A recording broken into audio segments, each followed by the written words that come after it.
Hey YouTube, today I'll be sharing some of the best budget gaming mice you can pick up on AliExpress. I went a bit crazy during the 11/11 sale, for my standards anyways, and got some pretty competitive mice ranging from around $15 up to $50. Now, full transparency, AliExpress gave me a budget and I was able to pick up one of the mice on this list. However, everything else came out of my pocket. This doesn't change my thoughts in any ways, and obviously these are just my opinions. Timestamps and links will be in the description below. Let's get into it. So first on the list we have the M900 Mini Pro. This is an ergonomic mouse made by Delux and is a smaller version of the M900.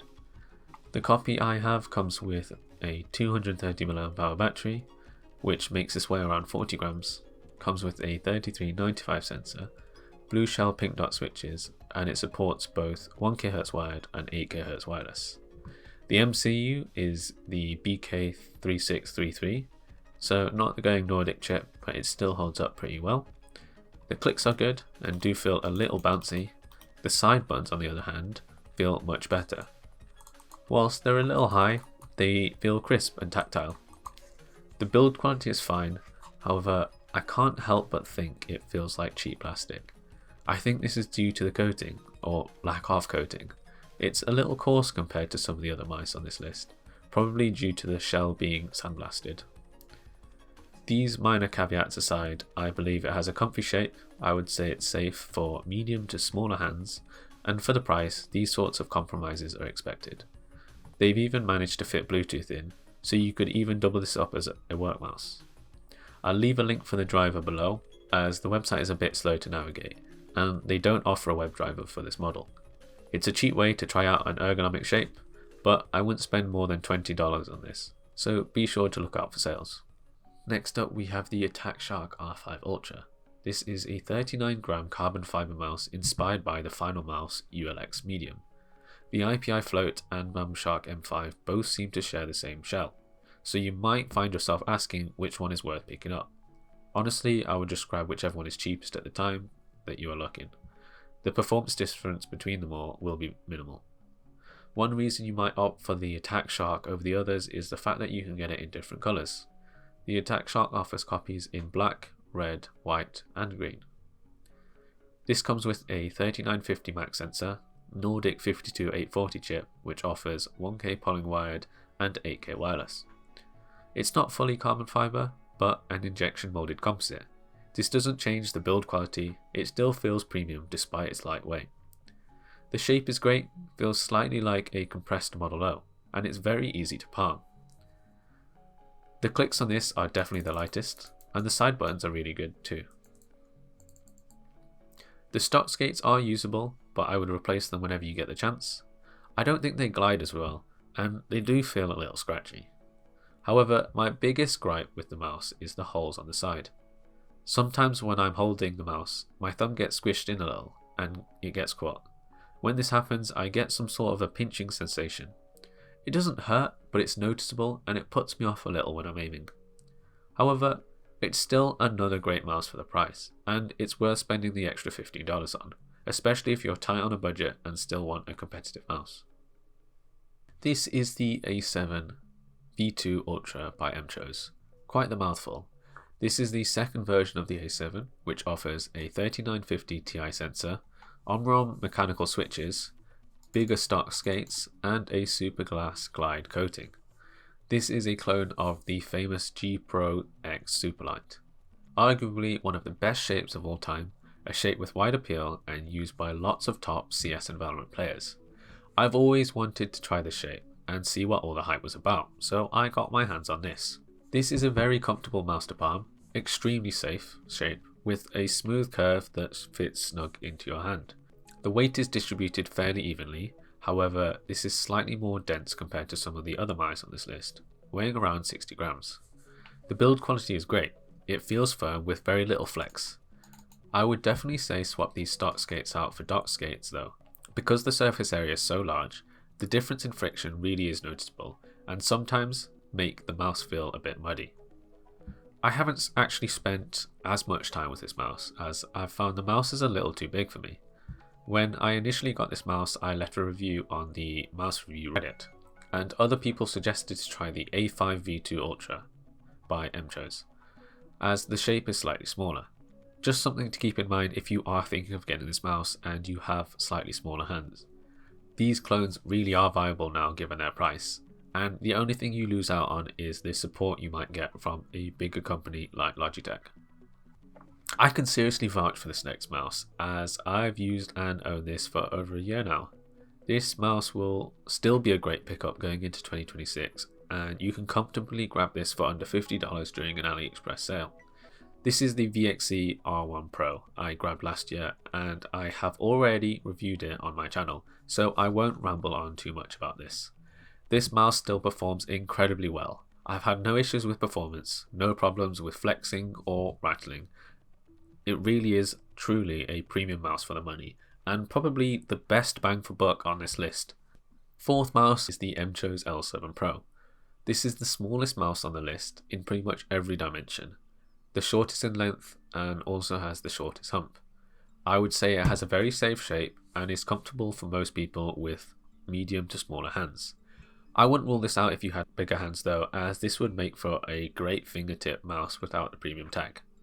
It comes with stock black PTFE skates as standard, which are fine. The version I have is the L7 Pro, which has a 3395 sensor. However, a 3950 sensor option is available if you wish to make the upgrade. I wouldn't actually say this is necessary though. It's still a very high quality mouse. It has both wired 8K and wireless 8K compatibility. I've not had any issues when using this. If this mouse does feel a little small, they do offer a plus variant which sizes it up a touch. One of the big pros about this mouse is the click latency. Arting's test showed that this was not only incredibly low, but also very consistent. Whilst the stock skates are fine, I would recommend replacing them with dots, but again, no complaints about the build. mchose offers this in white, black, pink and light blue. I actually picked this up directly from mchose, however this can still be picked up for around $45. Okay, so finally we have the Scyrox V8. I've been using this mouse the most for around 3 weeks, and it's practically become my new main. It's 36 grams, 8K compatible with a 3950 sensor. The shape is a clone of the Pulsar X2H Mini. It's very low towards the front, with a hump that sits further towards the end of the mouse. On the underside of the mouse, the sides converge in a lot more, which makes it really easy to grip and lift the mouse when fingertipping. And the low weight also makes this feel effortless. This is arguably a riskier shape compared to the L7 Pro, but the taller and further back hump makes it more unique. When in use, it feels like I have another point of contact with the MCP joint area of the hand, without feeling it at the base of the hand. The smooth coating of the mouse allows for this without providing unnecessary friction. I've not had any issues with the sensor, the build quality is good, the clicks are great, but the side buttons do have some post travel in them. The scroll wheel is a bit firm when trying to click, but overall the shape is key here, and I think this just works really well for me. Unfortunately, the scroll wheel with my copy does seem to miss input sometimes. I believe this is due to having a mechanical encoder. Users on Reddit have reported this issue too, with solutions being either returning the mouse or replacing it with an optical one. Not exactly beginner friendly, but as I do enjoy the shape, it's something I will consider. This mouse is available in yellow, white and black. They do provide stock skates, but they are not pre-applied out of the box. This made it easy for me to put dot skates on anyways. The weight balance is really good. It definitely feels like the lightest mouse on this list. Another thing to note is that the cable that comes with it is a little thick and heavy, so it'll add some friction when you plan to use this if you plan on using this whilst wired. You can adjust the mouse settings in the Scyrox S Center on the web browser, and you should be ready to go. You can also pick up some really cheap dart skates on AliExpress. We're talking $1 or $2 for a pack, and you can fit these on any mice. I got this in a pack here, and you can see I've already applied it to my Scyrox V8. You can get them in red or white, depending on which colour you want. They do provide different properties, but you can just buy both and test them both out. And so that concludes my list for some of the top budget mice you can grab on AliExpress in 2025. I never actually thought I'd own this many mice, but here we are now, and I'm in the position where I can share my thoughts and opinions on these as I have them all in hand to review. Going into 2026, I will definitely be swapping between the L7 Pro and the Scyrox V8, as I'm not really sure which one I prefer. I've not put enough hours into the R5 Ultra. I found that I palm this mouse a lot more, but it will help me get accustomed to different hand positions whilst I'm playing. Just before you leave, I've got a few quick tips to get the best experience using AliExpress. Recording the unboxing can be handy, just in case anything's not quite right. It makes things easier if you ever need to return items. It's also worth keeping an eye out for sales, as AliExpress runs them pretty regularly. The coin section in the app can save you a good chunk since the discounts stack, so it's handy to use those when you can. And if you're in the UK, joining the Hot UK Deals team is a solid shout. You'll get 10% cash back on top of every order. Anyways, hopefully this has helped. If there's any other mice that you think I've missed, leave a comment below so people can look them up too. If I don't see you soon, Happy New Year and happy mouse hunting.